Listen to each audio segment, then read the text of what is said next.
Evangelho de João, capítulo 6, versículos 24 a 35. Quando a multidão percebeu que nem Jesus, nem os discípulos estavam ali, entrou nos barcos e foi a Cafarnaum em busca de Jesus. Quando o encontraram do outro lado do mar, perguntaram-lhe: Rabi, quando chegaste aqui? Jesus respondeu: Em verdade lhes digo que vocês estão me procurando, não porque viram os sinais milagrosos, mas porque comeram os pães e ficaram satisfeitos. Não trabalhem pela comida que se estraga, mas pela comida que permanece para a vida eterna, a qual o Filho do Homem dará a vocês, pois Deus, o Pai, o reconheceu. Então perguntaram-lhe: O que precisamos fazer para realizar as obras que Deus requer? Jesus respondeu: A obra de Deus é esta, que creiam naquele que Ele enviou. Então perguntaram-lhe: Que sinal milagroso mostrarás para que o vejamos e creiamos em Ti? O que farás? Os nossos antepassados comeram o maná no deserto, como está escrito: Ele lhes deu a comer o pão dos céus. Jesus declarou-lhes: Em verdade lhes digo que não foi Moisés quem deu a vocês o pão do céu, mas o meu Pai quem dá a vocês o verdadeiro pão do céu. Pois o pão de Deus é aquele que desceu do céu e dá vida ao mundo. Eles disseram: Senhor, dá-nos sempre desse pão. Então Jesus declarou: Eu sou o pão da vida. Aquele que vem a mim nunca terá fome. Aquele que crê em mim nunca terá sede. O texto proposto para a reflexão de hoje pelo calendário litúrgico vem logo após a descrição da partilha do alimento que normalmente nós conhecemos quando lemos os textos do Evangelho como sendo a multiplicação dos pães. E se os irmãos acompanharam a leitura, devem ter percebido que Jesus não ficou lá muito entusiasmado com a vinda das pessoas até ele por conta dele ter transformado ou dele ter multiplicado os pães. Ele recebe as pessoas que o procuram e até de uma forma mais aberta e mais inesperada do que a gente poderia imaginar, principalmente se nós pensarmos naquela expressão que nós encontramos lá no Antigo Testamento, que diz que Deus resiste aos soberbos. Aqui Jesus demonstra que Ele não resiste aos interesseiros, aqueles que o procuravam com algum interesse, com algum objetivo. Jesus não os repelia, não os rejeitava, mas o texto mostra que, de um lado, Ele revela essa motivação das pessoas que estavam procurando por Ele. E aí então nós vamos perceber que a resposta de Jesus é sim uma crítica à motivação daquelas pessoas que estavam procurando por Ele. Isso fica evidente quando Jesus, ao responder, demonstra que as pessoas não estavam compreendendo o sinal que estava por trás daquele evento da multiplicação dos pães. Eles tinham experimentado a satisfação das suas necessidades materiais, ou seja, tinham matado a sua fome, mas sem reconhecer o significado ou o caráter simbólico daquele ato. E aqui no Evangelho de João, é preciso a gente entender o significado das palavras. No Evangelho de João, a palavra sinal que aparece nesse texto, e depois eles vão inclusive pedir que Jesus dê um sinal para eles, a palavra sinal era usada como sinônimo de milagre. E isso indica que o evangelista João, que está escrevendo esse evangelho, entende os milagres como uma espécie de parábola, ou seja, é algo que vai além do fato. Não é apenas o fato, mas aquele fato tem sempre o objetivo de revelar algo a mais. Tem sempre um sentido que precisa ser compreendido. E aqui Jesus responde que as pessoas não estavam entendendo. Eles viram o sinal, eles passaram por aquele evento, mas não apreenderam o seu significado. Sinal, no Evangelho de João, é uma representação simbólica da mensagem do Evangelho e alcança o seu objetivo quando desperta a fé. Sempre no Evangelho de João vai surgir sempre essa ideia. Quando há um evento, esse evento tem um objetivo. E o objetivo mais do que, no caso desse texto, do que saciar a fome das pessoas, era despertar nelas a fé. Sempre o sinal tem esse objetivo. Nós conhecemos muito bem essa expressão daquele cântico que nós usamos com frequência aqui na igreja e que é baseado num texto de Mateus: nem só de pão o homem viverá. Né? Por que nem só de pão? Porque o pão representa algo necessário. Todos precisamos para continuarmos vivos, mas aquilo que vem de Deus tem algo maior, tem um significado maior, e nem só de pão vive o homem. E então a repreensão de Jesus aqui, pela incompreensão daquelas pessoas, é seguida de uma convocação. Jesus diz assim: vocês devem trabalhar para alcançar a comida que subsiste para a vida eterna. Veja, de novo, o alimento material não é desprezado, mas ele tem um limite. Ele serve momentaneamente. E essa é uma característica interessante do alimento. Você come, mas aí passa um tempinho e você fica com fome de novo, não é? Eu sei que muitas vezes a gente come muito mais por hábito do que por necessidade, mas isso é outra história, né? Mas é assim, você se levanta, vai lá, toma o seu café, alguns com o café mais reforçado, outros só um cafezinho rápido, mas vai passando o tempo e o sujeito vem para a igreja e senta no banco da igreja e começa a bater no relógio. Vai demorar muito, eu estou querendo comer uma pipoca ali fora, né? Já está pensando, por quê? Porque o corpo já está dizendo: ó, você me deu comida de menos. E essa é a característica do alimento. Ele tem um limite. Ele consegue manter a vida terrena, mas ele tem prazo de validade. E Jesus então diz: é preciso vocês trabalharem para alcançar o alimento que perdura para a vida eterna. E antes que isso seja considerado algo que a pessoa consegue, que adquire ou que ela merece, o próprio Jesus deixa claro que isso é um presente de Deus. O pão do céu será dado para vocês. O alimento para a vida eterna, diz Jesus, é um presente. O trabalho humano que ele acabou de falar que nós devemos fazer é somente uma atitude de recebimento. E óbvio, você já entendeu que nessa expressão de Jesus está a presença clara da graça de Deus. Ele diz: vocês devem trabalhar, mas sabe o que é que vocês têm que fazer?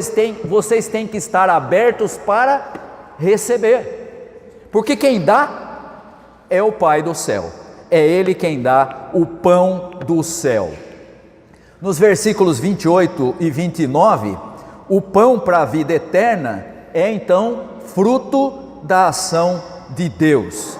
Mas é impossível receber esse pão e ficar de braços cruzados.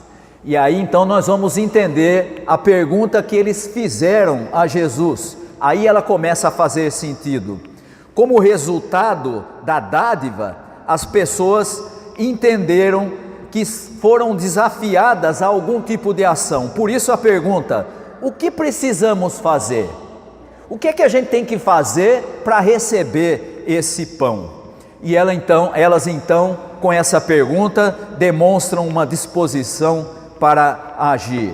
A pergunta era: que coisas precisamos fazer para cumprir a vontade de Deus? E aí vem a resposta de Jesus de uma maneira inusitada. Ela vem no singular. Ela diz: a obra que Deus espera é a fé. Ué, mas espera aí, se Deus é quem dá o pão do céu e nós só recebemos, e nós temos que fazer algo para alcançar algo que é apenas recebido da mão de Deus, qual é essa resposta? Jesus diz: a obra que Deus espera não são as obras, mas a obra que Deus espera de você é a fé. E aqui, obviamente, você vai encontrar muita gente dizendo que precisa de outras coisas. Por exemplo, os espíritas dizem que você precisa fazer boas obras. Há pouco tempo atrás, eu conversando com uma pessoa que frequentou muito tempo a igreja, ela disse assim: eu já dei a minha parcela de participação na igreja, não preciso ir mais lá. E aí você olha e fala assim: ele entendeu a relação com Deus como se fosse uma troca. Eu ofereço alguma coisa e Deus me dá algo em troca. Não é assim que funciona. Os espíritas pensam dessa forma: é preciso, além de crer, é preciso obras. Os fundamentalistas, e hoje em dia está cheio na maioria das igrejas, vão dizer que além de crer, você precisa ter a reta doutrina. Não pode sair nem 1 milímetro, nem para cá e nem para lá. Você tem que ser perfeito. Eu nunca conheci ninguém que fosse perfeito em doutrina de nenhuma igreja, mas dizem que precisa. E aí então nós começamos a perceber que na resposta de Jesus, primeiro não tem essas coisas, né, que eu normalmente chamo de penduricalho, né? Você tem a fé e a igreja vem e pendura uma coisa nela. Você precisa fazer isso aqui, você precisa fazer aquilo ali, você precisa ajudar isso aqui, você precisa fazer obras, você precisa crer do jeito certo, você precisa ter a melhor doutrina possível, e aí vai, né? Cada igreja, cada agrupamento religioso cria os seus penduricalhos para pendurar na fé e dizer: você tem que fazer isso aqui também. Mas Jesus é bem mais simples. A partir da fé surgem todas as obras que Deus espera. O que é que Ele quer de você? Apenas uma coisa: a resposta de fé, porque todo o resto é fruto dessa primeira resposta de fé. E lembre-se que fé no Evangelho de João é crer naquele que foi enviado por Deus, é reconhecer Jesus como sendo aquele que foi enviado por Deus e ninguém mais. Não há lugar para outros Messias, para outros Cristos, só o próprio Jesus pode ser recebido como o verdadeiro enviado de Deus. E se Jesus afirma que Ele foi enviado por Deus, agora então as pessoas querem que Ele prove isso. Lembra que eu falei lá no início que a palavra sinal tem um significado? Agora as pessoas falam: ah, muito bem, você foi o enviado por Deus, qual é o sinal que você vai fazer para que a gente aceite você como sendo enviado de Deus? Você precisa fazer um milagre. E com isso o que as pessoas querem é que Jesus legitime a sua condição de enviado de Deus. E Jesus, nos versículos 32 e 33, não demonstra nenhuma intenção de fazer algo para satisfazer a exigência daquelas pessoas. Pelo contrário, ele vai contrapor a ideia do maná, que é argumentada por aquelas pessoas no texto, dizendo: o maná que vocês pensam que foi Moisés que deu, foi não. Sabe quem foi que deu? Foi Deus, foi o Pai que mandou o maná para os seus antepassados. Maná e também os pães que eles tinham acabado de participar, os pães da multiplicação, são alimentos para a vida temporária. O verdadeiro pão do céu é dado por Deus e dá vida ao mundo. E aí então nós vamos entender que Jesus começa a direcionar todo o assunto para a própria pessoa dele.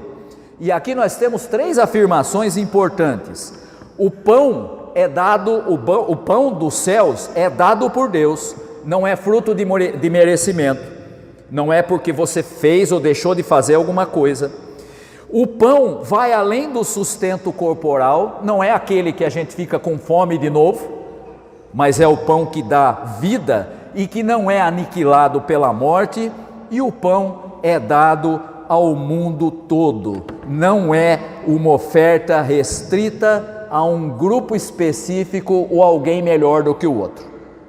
Essa é a característica do próprio Evangelho, que é dado ao ser humano e não a esse ou aquele e o resto nada. E nessa afirmação de Jesus, nós vamos finalmente ver que ele se identifica como aquele que é o pão que é dado por Deus. Ele afirma ser o próprio pão da vida. E aí nós entendemos que Jesus se coloca ao mesmo tempo como o doador e a dádiva. O pão que desce do céu veio de Deus, Jesus. Ele também é Deus, ele é o doador, mas ele também é a dádiva. Ele também é aquele que dá a vida às pessoas. Jesus não é como o pão, Jesus é o próprio pão da vida. E se Jesus é o pão, quem quiser saciar-se com ele ou com esse pão, deve vir a ele. E aqui é preciso que eu faça um parênteses importante. No Evangelho de João, sobretudo na comunidade de João, para onde esse Evangelho foi endereçado, vir a Jesus significava, no tempo dos evangelistas, vir à comunidade, fazer parte da comunidade. E somente vinha à comunidade aquela pessoa que cria em Jesus. Esse crer e vir a Jesus são consequência da iniciativa divina. Não há outra forma de receber esse pão a não ser pela fé, como dádiva que vem de Deus. E por que eu estou dizendo isso? Porque se você pensar aqui na ida das pessoas à comunidade, na época de João, e pensar lá no começo, quando nós falamos que Jesus está avaliando a motivação das pessoas que o procuram, você vai perceber que muitas vezes nós também procuramos a Deus com as motivações todas erradas. Tem gente que procura a Deus porque precisa de uma bênção especial. Procura a Deus porque tem uma enfermidade na família. Então eu vou para a igreja, porque Deus vai me ouvir, porque olha aqui, eu estou fazendo alguma coisa para ver se Ele leva em conta e abençoa o meu enfermo na família. Tem gente que procura a Deus com objetivos os mais diversos. Alguns anos atrás, aqui mesmo nessa igreja, uma pessoa lá naquela porta chegou para mim e disse assim: pastor, eu não venho mais nessa igreja, eu vou para outra igreja, porque faz muito tempo que eu frequento aqui, eu não consigo ficar rico, e eu vou para outra igreja, porque aqui não consegui ficar rico. Não conta para ninguém, ela foi para outra igreja e ela continua sem ser rica. Sabe por quê? Porque estava procurando a igreja, essa aqui e agora a outra, com o objetivo errado, com a motivação errada. Tem gente que procura a igreja e procura a Deus com a motivação errada. Uns para ver aquilo que pode receber de Deus, outros porque tem algum interesse. E Jesus, nesse texto, mostra de maneira muito clara: você pode enganar todo mundo na igreja, mas não a Ele. Ele sabe qual é a sua motivação. Tem gente que frequenta a igreja, tem gente que procura a Deus com segundas, às vezes terceiras intenções. E Jesus diz: olha, não é assim que funciona não. Sabe o que você tem que entender? Que você tem que receber a mensagem transformadora como uma dádiva. E a única resposta que você pode dar a esse presente fantástico é a fé. Esqueça do resto. Ah, mas hoje em dia está tão na moda, né? Precisa fazer um sacrifício, um propósito, aí vai criando os nomes diferentes, né? Você precisa fazer isso, aquilo, tal. Não serve para nada, Deus não precisa de nada disso. Jesus deixa claro que Ele quer daqueles que o procuram a motivação certa, mas uma motivação que seja marcada pela resposta de fé. O resto não interessa, não serve para nada. E é muito comum a gente ver hoje em dia, às vezes até com muita ênfase, na pregação da mensagem do Evangelho, dizendo: se você vier aqui, você vai conseguir isso, aquilo outro, tal. Tudo coisa que você não encontra na mensagem de Jesus. Você não vai encontrar isso, mas você vai ver Jesus dizendo: eu sou o pão da vida.